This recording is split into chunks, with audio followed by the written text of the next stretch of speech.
جان رکھو کہ دنیا کی زندگی محض کھیل اور تماشا اور زینت و آرائش اور تمہارے آپس میں فخر و ستائش اور مال و اولاد کی ایک دوسرے سے زیادہ طلب و خواہش ہے۔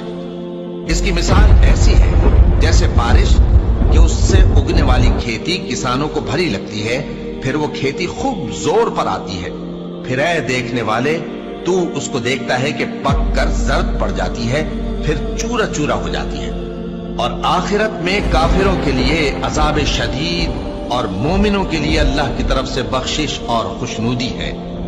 اور دنیا کی زندگی تو دھوکے کا سامان ہے۔ بندو اپنے پروردگار کی بخشش کی طرف اور جنت کی طرف لپکو جس کا عرض آسمان اور زمین کے عرض کا سا ہے، اور وہ ان لوگوں کے لیے تیار کی گئی ہے جو اللہ پر اور اس کے پیغمبروں پر ایمان لائے ہیں۔